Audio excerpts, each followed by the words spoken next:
Hey everybody, welcome back to Tim Travels. It's Terry and I'm your host. Today is the 25th of January. I'm not really going to do any history because I'm going to talk about the lease, and I'm really going to talk about three different things that kind of impact the lease, and also, basically I'm going to do this. I'm going to talk about how much you can make leasing at Prime, but I'm probably going to leave a lot of people unhappy because I'm not really going to talk about numbers, but I do want to talk because people ask me that question. So I'm going to talk about that. Then I'm going to talk about how the lease was, my first lease, in terms of it contractually. And then I'm going to talk about how the lease is currently. And there's a few subtle but significant changes that I'm going to discuss. And I'm also going to discuss what I would call a leasing strategy. And I'm going to tell you about some of the mistakes I made. And, you know, you're going to be able to say, oh, well, I would do the same thing because that's what I want. And, or you might say, I wouldn't do what Terry did for the reasons that he's saying he wishes he had done it differently. So hopefully you could follow along with that. I don't want to confuse anybody. I'm not going to do any history today, but I do want to make one comment that, and it's about a comment that I got, and I get all sorts of comments, you know. And many of you comment all the time, and I enjoy the banter and the camaraderie even. And I think it's fun. I think it's useful. And I get a lot of good information from people. People are like, oh, that truck stop's good, or, you know, no matter what we're talking about, a lot of times, or people will say, I'll have talked about something, and somebody will say, oh, well, did you know this? And it'd be like, nope, I didn't. That's cool to know.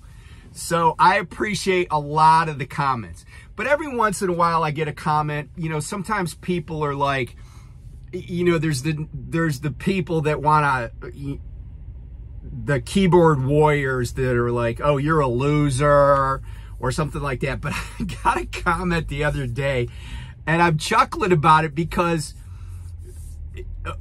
what the comment said was, you talk too much. Now, the first thing that jumped out at me about that comment is they didn't use the right form of the word to. They put T-O instead of T-O-O. But, so that's just like the proofreader guy in me. But the other thing, I thought about it for just a second. I'm like, wait a minute. This is not a YouTube channel that shows people, you know, like water skiing. I don't have... this is not a YouTube channel where I put a camera on my dash and you just get this time lapse of me driving all over America. I'm not a YouTuber trucker that shows you how to adjust the brakes on a trailer that has drum brakes. I don't do any of that. So really all I do is talk. And a lot of people have said over, I don't know, the last little bit, oh, hey, you know, a lot of times I just like flip the phone over, put the screen dark, and just listen to you. Oh, and by the way, I forgot to tell you, I'm in the line here to get a washout in Carlisle, Pennsylvania. I actually went home last night after I delivered the load that I had. Don't worry, I can see the truck in front of me. It's Werner trailer 389334. So I'll try not to hit him. But anyway, and I may have to do this video in pieces for obvious reasons. But anyway, I looked at that comment. He's like, you talk too much. And, you know, and I was like, yeah, that's my whole reason for living, right? That's my raison d'etre.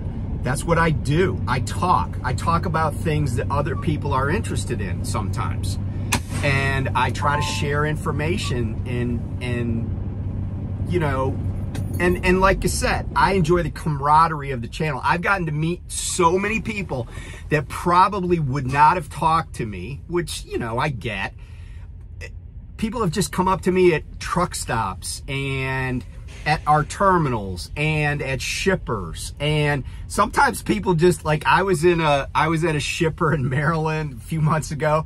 I had my window down. I was going towards the gate and somebody came by and they just yelled. They're a Prime driver, of course, but they just yelled out the window to me because they recognize me. You know, I watch your channel, and I appreciate that, because I feel like, yeah, it's my channel, but I feel like we're kind of all in this together, you know. So anyway, this person said, "You talk too much," and I was just like, I guess I must have been feeling a little snarky, because I was like, I responded to them and I was like, you know, I've gotten a fair amount of stupid comments. And yeah, some comments are stupid. Like, either they make no sense, or they totally like twist what I've said. Like, they totally miss the point. Or some are just like, oh, you're a jerk, you're a loser, you're a Democrat, you know, just stuff that's kind of pointless, right? Like, I think it's pretty clear, you know, where I stand on pretty much anything I ever talk about. But I was like, this has got to be the stupidest comment ever. Like, congratulations on having the stupidest comment ever. This is a YouTube, it's like watching the news and then commenting that people spend too much time, you know, talking about current events. Or it's like going to an amusement park and complaining about how many roller coasters they have. I mean, it just made absolutely no sense. And I was like, isn't that the only reason somebody comes to my channel? So anyway, that's that. Okay, so getting into the lease. Now, let me preface this by saying I have done a detailed, pretty much almost clause by clause analysis of the lease that I had on my old truck, on my Freightliner. And you could maybe find that video, go back and watch it, and it's pretty clear what it is, like Prime lease or whatever. But let me start out by saying this. A lot of times people want to lease because they want to be their own business person. But here's what I've learned about being in business for yourself. When you're in business for yourself, you have to work harder than somebody that's an employee. If you're running a business and you're not working harder than your employees, then your business probably won't be that successful. But if you're in business just for yourself, then you just got to plain work hard, because you're the judge, jury, and executioner, right? Like, you're making the food, washing the dishes, you know, killing the chickens, whatever. You're doing it all.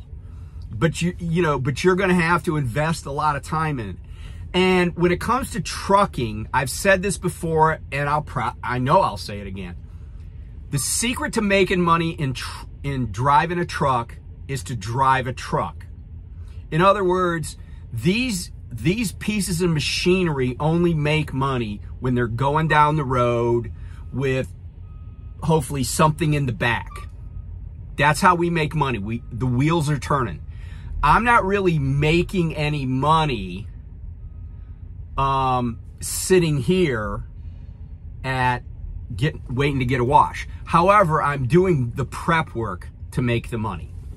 So what I want to stress to people is, if you're leasing, and I don't care what company you're doing it with, and I don't even care if you're a company driver at a company, keeping the wheels turning is how you're going to make money, whether you're getting paid cents per mile, by the trip, percentage, whatever you want to say, right?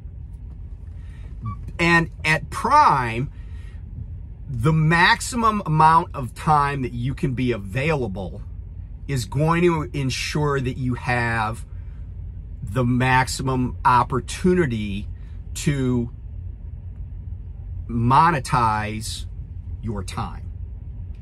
What I share with people is, when, you know, I can take home time anytime I want. In fact, I was home for like 22 hours. And the reason I did it is because I knew that I was going to work about a half a day to get unloaded where I was, and that I might not get a load till morning anyway. So I was just like, hey, make me available on Thursday morning. I'm just going to go home and hang out with my wife and my daughter and with Beatrice. And by the way, for those of you who miss B, I will tell you that she was happy to see me, like she always is, but she's kind of limping. She's got something wrong with one of her, with her left hind quarter. So she had injured it. Well, she's injured both her hind quarters at different times. And one time when I brought her on the truck, like when we left home, she was hurting and it got better. You know, I gave her anti-inflammatories, like I gave her turmeric, and you know, I was just like trying to take it easy on her. But this time it just seems like it hasn't been healing up. So I think my wife's going to take her to the vet, get that checked out.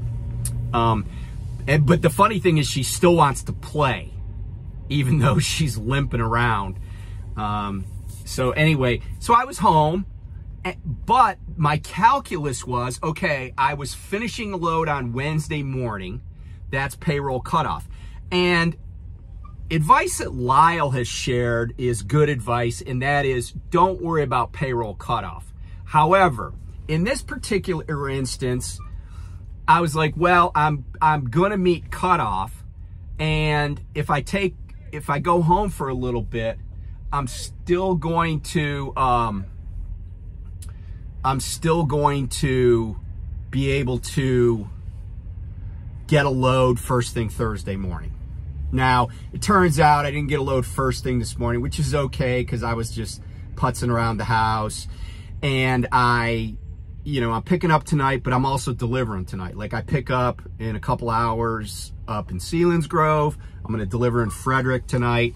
By the time I get done at Aldi, you know, if they put a pre-plan on me, I'll go run that right away if it needs to be run right away. If not, I might go back to the house because Aldi in Frederick is not far from where I live. But the point is that I don't take myself out of the game. And that's the thing that's important. When you go home, and depending, you know, some people do not live in areas that are great for either in-haul or out-haul, or I guess loaded and back-loaded or whatever you want to call it. They live in areas that are just not that, you know, target rich. And so you got to really consider it. If you live in an area that's not target rich, and you'll know it because if you live in an area that's target rich, you'll be close to home a lot. But if you don't live in an area that's target rich, you really got to think about how long do I want to stay out so that I can afford to take this break. I think what happens is people come here and, you know, I've said this before. They were working second shift, you know, manager at McDonald's. The most they ever made in a year was $28,400. They come here and their first check is like $2,000. Well, on an annualized basis, a check of $2,000 is over $100,000. And they start feeling like they hit the lottery. But the thing is, that's just luck. And when I hear drivers, especially young drivers who I can kind of tell don't have a lot of life experience, right? They weren't in corporate world. They don't have an MBA. They haven't had successful careers other places. And they're talking about how much they made in their first month leasing at Prime. In my mind, first of all, I don't typically watch those videos if I can tell that's what they're about. But second of all, in my mind, I'm like, who cares? It's a month. A lease on a truck, a new truck, is 36 months. My first lease was 100 months. And so let's transition into that, because I think you get the feeling that when you're here, you gotta be working. You cannot sit around. If you got time on your clock to run a load, go run a load.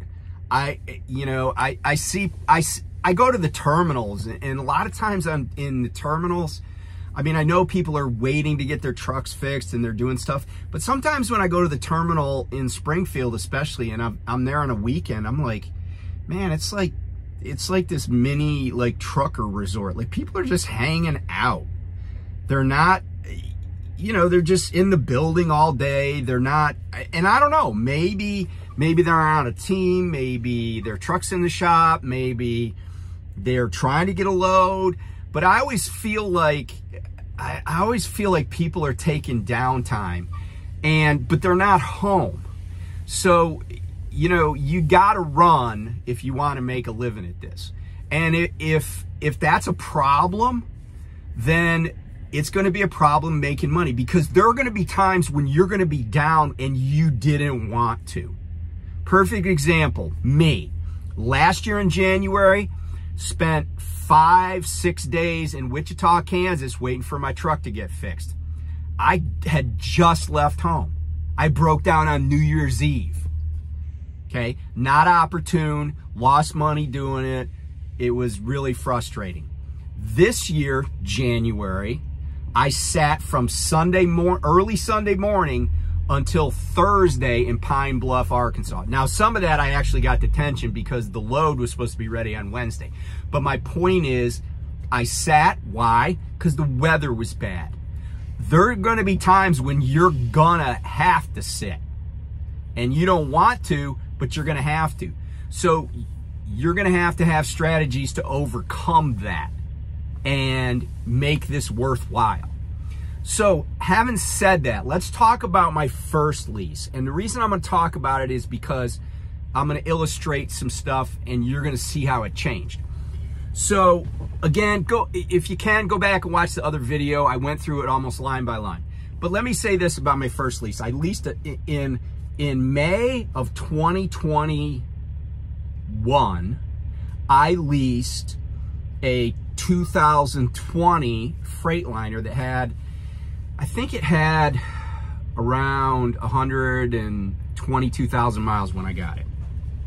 I was leasing it for 100 months. Now that 100 months, a 3-year lease, remember, is 156 weeks. 52 times 3 is 156. That's the normal reefer lease. I think that's also the same lease as they have on the flatbedders, but tankers have 4-year leases on new trucks. I think I'm getting that right. Okay, so I had a 100-week lease. And at the end of that 100 weeks was what success euphemistically refers to as the natural end. They really do call it the natural end of the lease. It's not a term I would use as you know, if I was, you know, doing a lease in, you know, as a lawyer or whatever, but that's what they call it. Excuse me.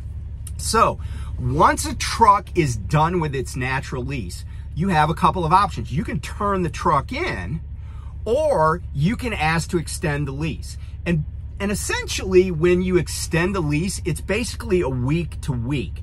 Now, why would you want to extend the lease? Well, let's say that you're waiting for a truck to come in, or maybe you just, like, my lease ended in April. I extended it until this truck came in May. But let's say that I wanted to take, because you can take up to 59 days off in between leases and maintain your seniority, your status with Prime.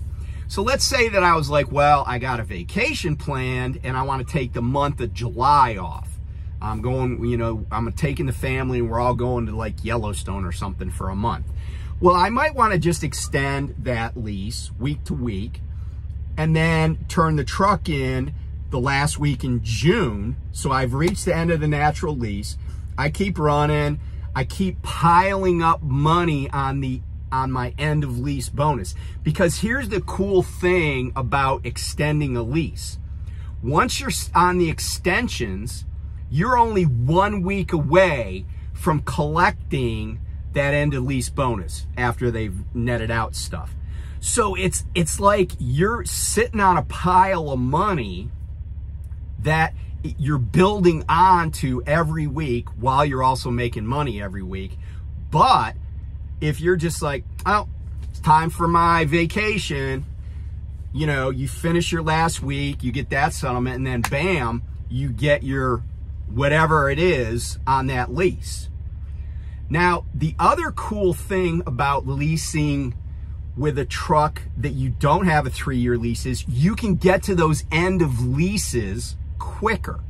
And there are benefits to getting to an end of a lease, because Like, for instance, Prime will let you skip a payment on the following lease.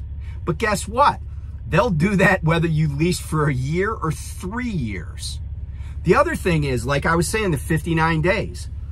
If you were rolling leases every year and a half, because you were kept getting used trucks, right? Like if you're like, I don't care, because they are going to be clean. The truck I got, I saw how bad it was when it was turned in, and guess what?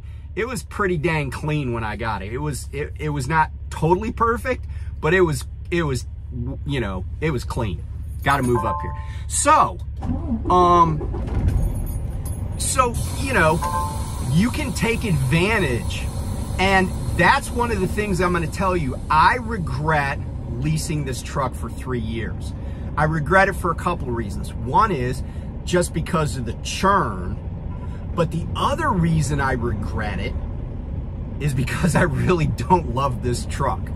I actually want to go back to a Freightliner at some point, but I share that with you because, you know, it's nice to get a truck that no one's ever farted in, but it's also nice to have, it's also nice to be getting stuff a lot, you know, getting those piles of money quicker, getting that time off quicker.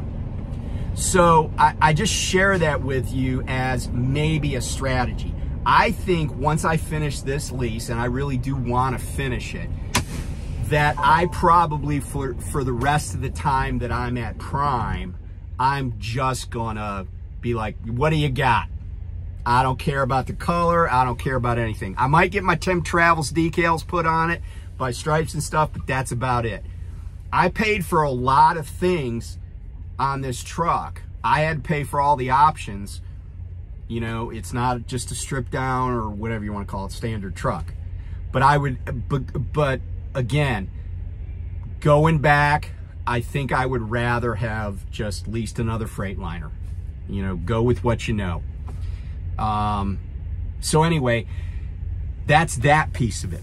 But here's the differences about the lease. And this is where I get into like the myths and misinformation, disinformation. A lot of people talk stuff about Prime leases online. A lot of people badmouth Prime leases. I think there are people that badmouth Prime leases that have no flipping idea what it's like to lease at Prime. They just want to badmouth something. And here's the thing. I have found it, because I try to gain information on leasing at other companies. I call them and I say, I pretend like I want to come there. I ask all sorts of questions. I can tell you that based on my research, which certainly is not totally comprehensive, I have not found a company that has a leasing program as good as Prime's for several reasons. One is, I do think Prime goes the extra mile to try to make sure that its drivers are successful. I have no idea what's going on, but it looks like this guy's leaving right now because he is in a dry van and he's not getting a washout. Apparently he can't read. So I'm gonna have to pause here. Hey everybody, all right, back with you. So I actually got my washout. Oh, I gotta finish the story though, right? The Werner guy that was in front of me, when he pulls out, when I pulled in, I'm like, I just want to wash out. And the dude's like, okay, cool. I said, what was up with him? And he goes, he got in here, but he didn't have any way to pay for it because they don't have a contract with us. I guess the Werner driver, I guess he's new at the company. He thought, oh, if I just go here and tell them at Werner, they'll wash my truck. But that's not exactly correct, apparently. Which I feel for him because he waited in line, you know. He's probably all crestfallen. And he was so discombobulated, he drove through the employee parking lot trying to leave the Blue Beacon. So, and I've already gone and picked my load up in Sealands Grove. I'm still in PA. I'm basically at PA 234, the Biglerville exit. There's a Rudders here. So just hanging here, cause I got a little bit of time to kill. And, I don't know, I'm probably not going to try to split my clock right now. I'll probably do it when I get to my delivery. Okay, so I was talking about, you know, leasing strategies and you know, some things I wish I had done different. And I also talked about, you know, some basics about this leasing thing. And so let's get into the first lease I had. So as I mentioned earlier, I did a video about it. I think that video is still helpful because a lot of the terms didn't change in the lease. But there's a couple of terms that are, I guess maybe one like super important term, at least could be to some people, has changed. And what that is in my first lease, I think I even showed that page in a video where, and I think it was addendum or attachment C, Schedule C. And in Schedule C, what Prime had done, or Success had done, is at about the, I think, 18-month point in the lease, they started listing by week what the payoff of the truck would be. In other words, at Success, you can lease a truck and not have any, you know, you're not doing a lease purchase, you're not doing a purchase transaction. You can lease the truck and then still buy the truck.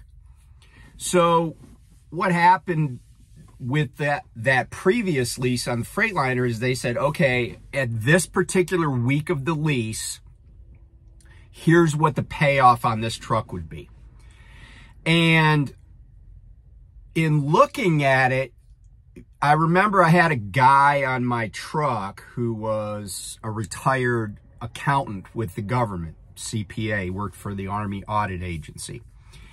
And we were talking about it. And at the time, used truck prices were really high. And when I looked at the numbers, I was like, you know, I would have equity, if you will, in this truck if I purchased it based on Schedule C. Now, I ultimately didn't decide to do it, and I'm kind of happy. And I don't know if it was something, it was just, maybe it was something that broke, and I was just like, you know, I don't want to have to, you know, I don't want to have to deal with this, because once you buy it, you own all the problems. And you can't necessarily count on Prime to cover anything. And here's the other thing that's true about purchasing a leased truck from Success. Success is not going to finance, at least they wouldn't then, and I just don't think they do it this way. They are not going to finance your purchase of a truck that you were already leasing. You can go out and get a loan, or you can come out of pocket, however you want to pay for it, and they'll give you a cash price. And that was based on that Schedule C. What's changed in my new lease is, and I'll preface this by saying I think the reason this has changed to what it has is because Prime probably, or Success probably sold a bunch of trucks at below market value. Because I think my truck at the time, like going back to say 2021, middle of 22, when things were just, the market was just kind of still going great guns. I think the truck was underpriced. But if I owned that truck now, I probably would look at it like I paid too much, because now I could get the same truck. Of course, it'd be a little bit older, probably have a few, more miles on it. But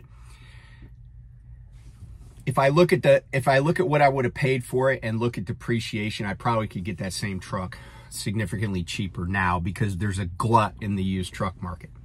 Okay, so going back to the lease that I'm on now, the terms have changed of the purchase. You can still purchase, but it's going to be based on fair market value.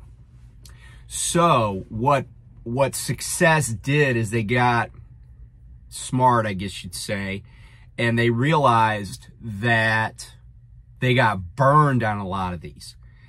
Now, the problem with the market value is that if the market for used trucks is crappy, they might be taking a beating on it anyway. So, but one of the myths that I've heard is people say, oh, well, you can't buy that truck. I mean, people come straight out and say that, and that's why I did the last video about the leases. I'm like, that's just absolutely false. I can't speak for anybody else that's leasing, but I know what my lease says, and I'll even show you what it says. I don't have anything to hide. I don't care if you know the terms of my lease, because I suspect that there's thousands of people that have the exact same terms, just the names are changed to protect the innocent. And same thing with this new policy. You can still buy the truck.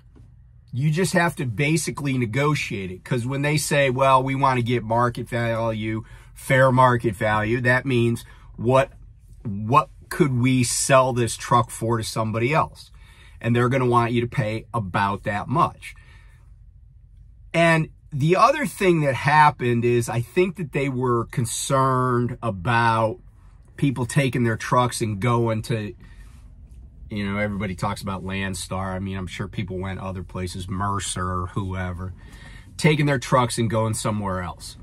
So what Prime did with the purchases, and I know this from talking to Lyle, is they made a change in that contract to say that you couldn't just stroke a check for it at any old time in the lease. You had to make the payments for a certain period of time and be on contract with Prime for a certain amount. Well, I take it back.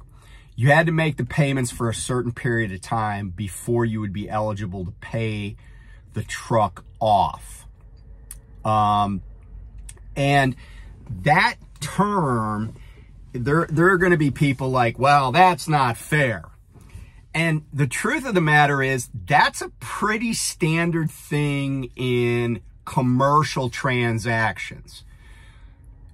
Other times when people buy equipment or lease equipment, they have to hold it for a certain period of time with that company that they are purchasing from or leasing from. Why? Because forecasts for profits at companies are based on what's going to be happening, going out another quarter, 2 quarters, 3 quarters. It's just like in a commercial lease, landlords can request what is called an SNDA letter from a tenant that basically says that it basically is the tenant reiterating to a third party that they have this lease and they're going to be leasing for, their lease is good for another 4.5 years or whatever it is. And that's to show lenders, like in refinance transactions, or maybe potential buyers, that this property has you know, leases going out several years, because that's, you know, they want to know that there's a stream of income. Same thing with these commercial equipment transactions. The other thing that I've heard people say is you can't take the truck and go somewhere else if you're leasing from Success. And that's just also false. It clearly states in the lease that you can do that. Now, will they ask for a bigger security deposit? Maybe. I don't know.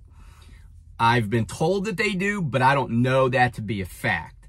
The other thing is they do have essentially a lien on your settlements at wherever you go with the truck. So if I take this truck and I go to Mercer, they have the right to what I would call an offset from Mercer.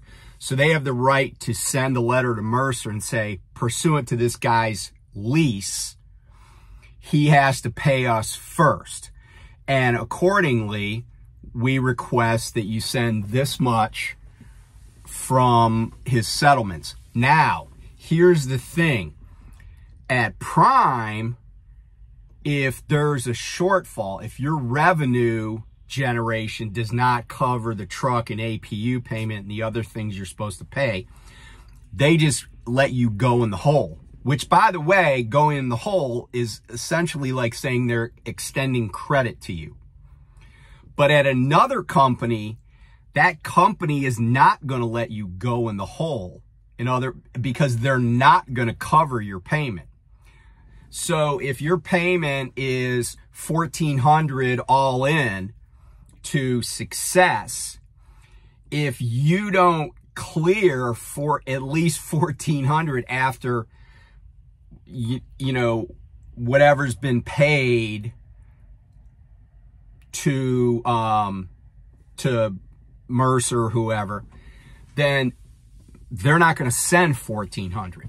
They might say, hey, they only cleared $1,100. Here's $1,100. You get zero, but you're still on the hook to make up that other $300, and you're probably not going to have a lot of time to do that. So that's the danger, I think, when people take these trucks and go elsewhere.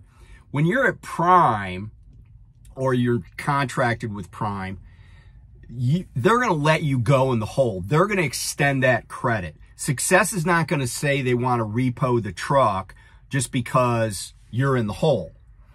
But if there's a shortfall and you're at another carrier, they're probably not going to give you a very long leash.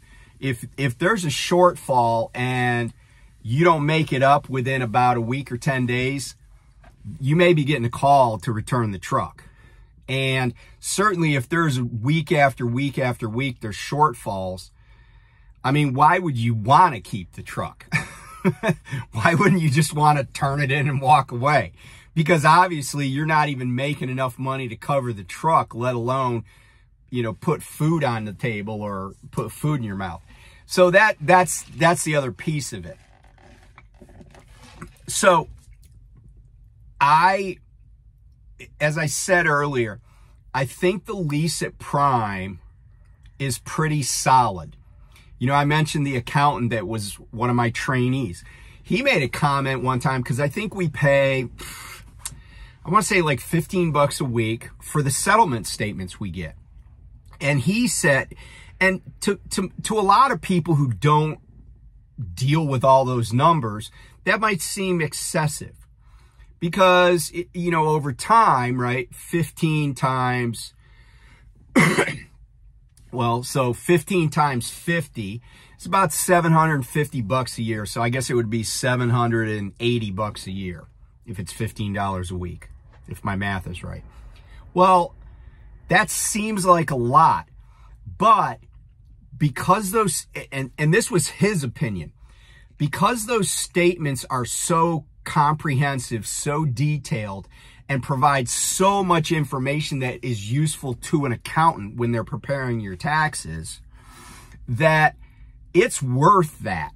because you could spend a lot of time trying to put all that together if you were just doing it, you know, you were keeping QuickBooks and you were handling everything. So that's just one part of the value added. It's just like this, the reconciliations and payments of IFTA taxes. You know, it's really easy. And there are programs, you know, I've talked to people that are in A-fleeters and they're like, yeah, we just pay it quarterly or whatever. But guess what? They got to keep track of it. And there's software that does it, but they got to buy the software.